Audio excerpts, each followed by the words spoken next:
मीरपुर नाम के शहर में तेजस अपनी पत्नी नीरू के साथ रहता था। पति पत्नी दोनों ही नौकरी करते थे। एक दिन तेजस गांव अपनी माँ के पास फोन करता है। हेलो, प्रणाम माँ। जीते रहो माँ, तुम दादी बनने वाली हो हैं? अरे वाह, ठीक है बेटा, मैं कल ही आती हूँ। जब माँ जी शहर पहुंची तो बेटे बहू ने बहुत अच्छे से स्वागत किया। लीजिए माँ जी, चाय।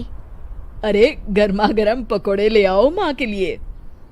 नीरू रसोई में गई और 2 मिनट में ही पकोड़े ले आई। जी ये लीजिए। बहू, जादू से बनाए हैं क्या? अभी तो रसोई में गई थी।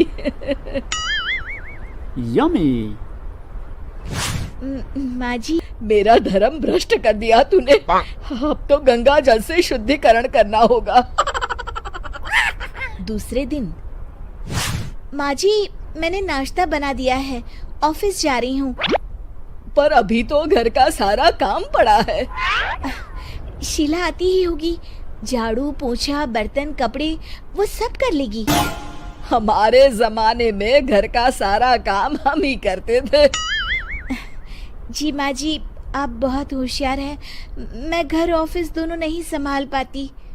तो जरूरत क्या है घर से बाहर जाकर चाकरी करने की?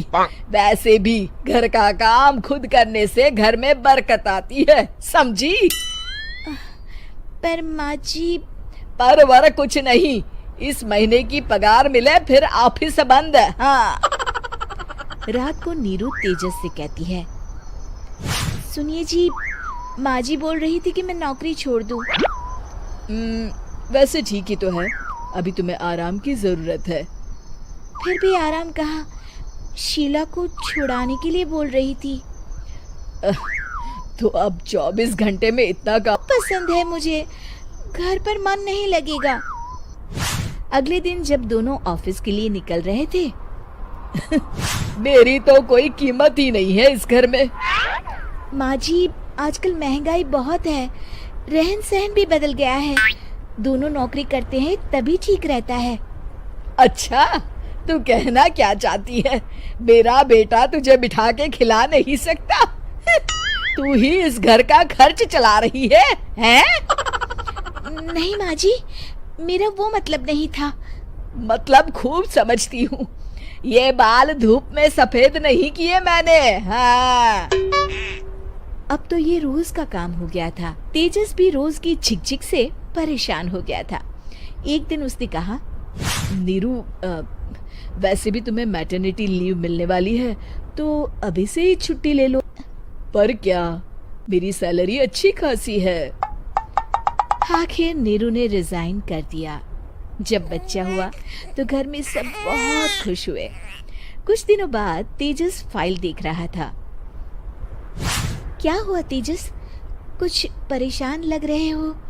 हाँ, वो हमारी जितनी सेविंग्स थी वो तो हॉस्पिटल में और छठी के फंक्शन में खत्म हो गई है नीरू। और अभी वैसे मंदी चल रही है तो मैं बोल रही थी कल मुन्ना को हेपेटाइटिस का टीका लगवाना है। नीरू, क्या पोस्टपोन नहीं कर सकते? नहीं जी, बिल्कुल नहीं। अब तेजस को समझ में आ रहा था कि उससे गलती हुई है। पैसों की कमी का असर घर के माहौल पर भी पड़ रहा था। अगले दिन, बेटा मेरा चश्मा और ये दवाइयाँ ले आना, पर्चा देते हुए माँ जी ने कहा। जी। तेजस, मुन्ना के लिए दूध का डिब्बा और डायपर भी ले आना, और ये किराने के सामान की लिस्ट है, इसे भी लाना है। तेजस गुस्से में लिस्ट मरोड़कर फेंकता है और चिल्लाता है, पैसे क्या पेड़ पर उगते हैं? ये ले आना, वो ले आना। अरे पर ये जरूरत का सामान ही है। वो गुस्से में बिना कुछ कहे ऑफिस चला गया। अरे अरे लंच तो ले जाइए। नीरू दौड़कर डिब्बा पकड़ाती है। एक दिन खाना खाने के बाद, नीरू, अब तो मुन्ना कुछ बड़ा हो गया। तो जॉब। पर इस रिसेशन में जॉब मिलना बहुत मुश्किल है। ट्राई तो करो। फिर मुन्ना? माँ जी है ना, और एक फुल टाइम मेड भी लगा लेंगे। पर माँ जी, उन्हें तो पसंद नहीं। तभी माँ जी वहाँ आ जाती है और प्यार से नीरू के सर पर हाथ फेरते हुए बोलती है, अब मेरी समझ में आ गया बहू, पहले के और अब के समय में अंतर है। तुम काम शुरू करो, मुन्ना की जिम्मेदारी मेरी। मेरी प्यारी माँ जी। ये कहकर नीरू उनके गले लग गई। शिक्षा सार का नियम है, हमें भी समय के साथ चलना चाहिए। उम्मीद है कि आपको हमारी ये कहानी पसंद आई होगी। कृपया हमारे चैनल को सब्सक्राइब करें और सभी अपडेट्स के लिए बेल आइकन जरूर क्लिक करें। और हाँ, वीडियो लाइक और शेयर करना मत भूलिएगा। Bye bye.